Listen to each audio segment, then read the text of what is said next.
All right, well, here's a question you don't hear often. Who are you financially? Sounds like a Cosmo quiz, Dan. Right. We have Dan Dillard from Nest Financial joining us to talk about our financial personalities. That is correct. This is part of the class that we have coming up on Thursday. If you remember, we have the Women, Money, and Power. It's a networking event for women, and also a class afterwards. And part of the class, we'll talk about 5 personality types.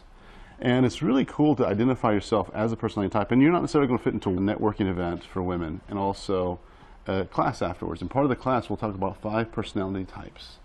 And it's really cool to identify yourself as a personality type. And you're not necessarily going to fit into, it's emotion-based. Think about the last time you watched a commercial. It's always, buying a car or buying whatever you're buying, it's always tied to the emotions of the drive or those kind of things. So, of course, when it comes to finances, emotionally. So how do you know which one you are? So one of the things that we'll have at the class is we'll have a matrix where you'll take your self-assessment test.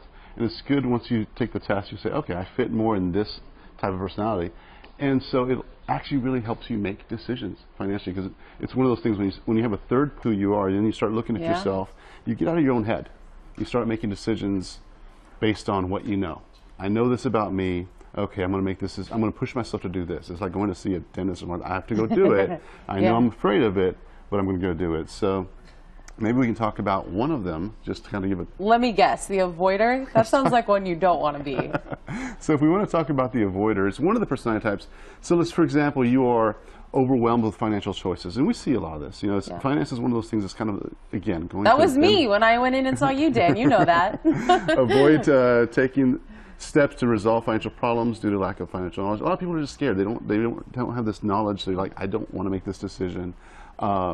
You'd benefit from seeking a financial professional, but you just don't. It's just one of those things. I'm going to just avoid it, and it's not there. The pink elephant in the room is not there. No one really talks about it. But it's, it's really the basis of our life. Right. Whether you talk about it or not, it's a lot of your decisions are based on money. So we'll talk about that. We'll talk about the challenges and what makes you actually make decisions. But once you know that you identified that personality type, it's easier. Just like what you said, that's who I was, and it's easier to make decisions based on that. So we'll have that class coming up this Thursday. Yeah, coming up in 2 days. 2 days. And this is at Maggiano's, which is delicious, by the way. Yep. And $10 gets you drinks and a meal. That's good right there. The first hour is networking, so again. Which is good for anyone, because that's better than writing a resume. It's all about who you know, networking. Exactly. And then the second hour will be the class. So anybody who wants to sign up can definitely come to our. Who's it good for? Who would this class be good for? Well, obviously it's women. Yeah, so, I'm listening.